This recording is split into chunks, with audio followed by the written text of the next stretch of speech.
did is I found out about the MATL program through a professor at a community college, and I was teaching at a local community college for about 4 years.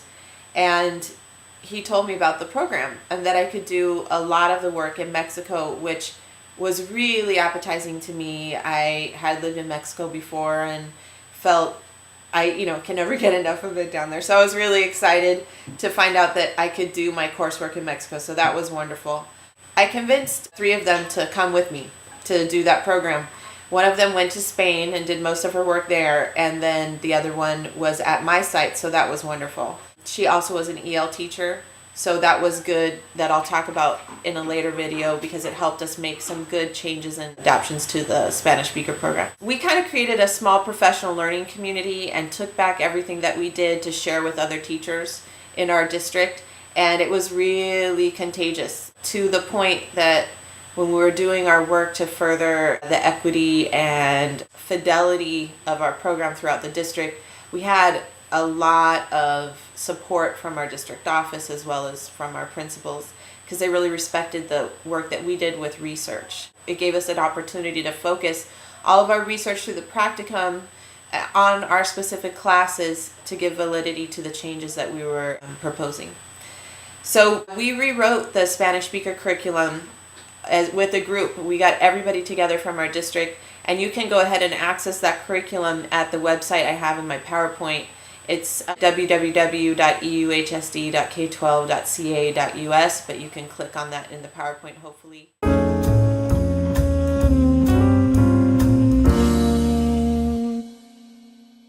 You can go ahead and download that, use it if you want to propose something. I will say we're in the middle of modifying that curriculum. Right now, we use something called the Wright Institute, which I'll put in my PowerPoint when I talk about our Spanish for Spanish speaker program. And we've modified some of the texts that we've had since then, but in general, that's what we started with and came right out of our work with the MATL. In fact, one of our teachers that did the MATL program used that as one of her independent study projects.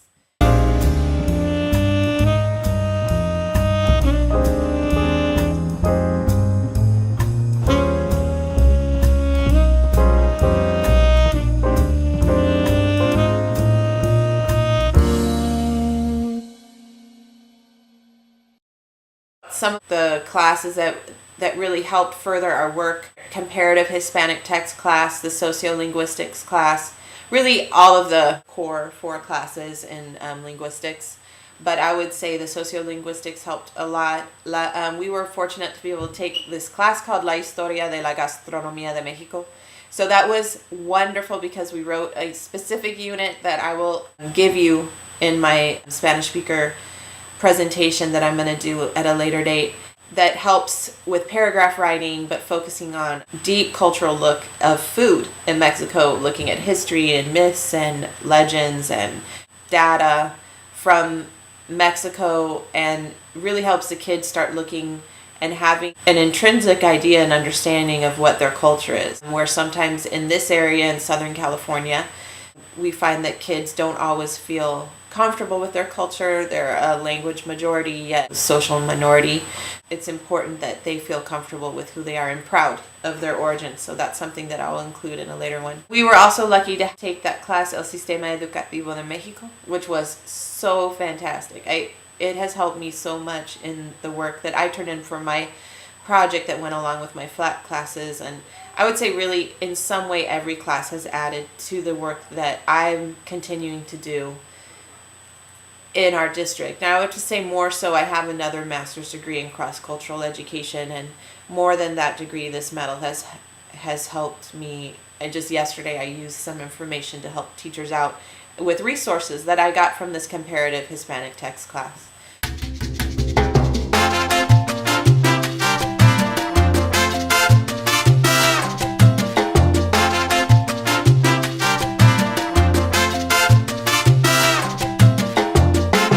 Currently, we're using some of the resources, just some of them. We use Cool Salsa in several classes. We now have class sets for or not class sets, but like about 100 copies for each high school. House on Mango Street is in our Casa de la Calle Mango. We use in Spanish for Spanish speakers, and we use House on Mango Street in our ELD program.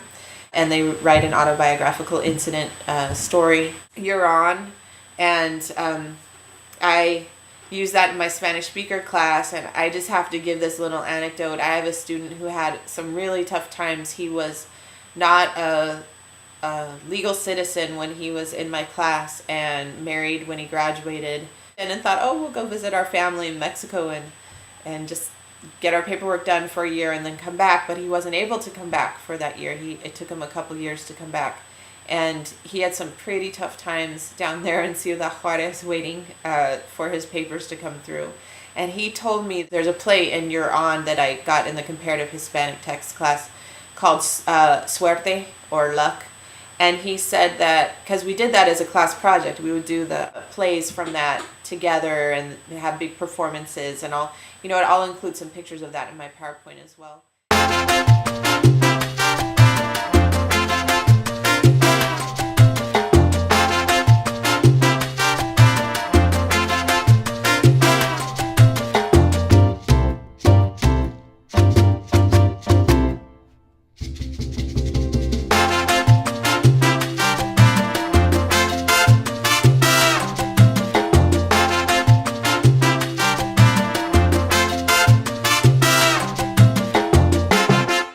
Was so cute because he told me the other day he's back. I got him a job as a bilingual assistant at one of our high schools, and he is just loving it. He wants to be a teacher. He wants to be a Spanish teacher, and he said that reading Suerte helped him get through some very tough times because he just kept thinking how he had to be happy in the moment.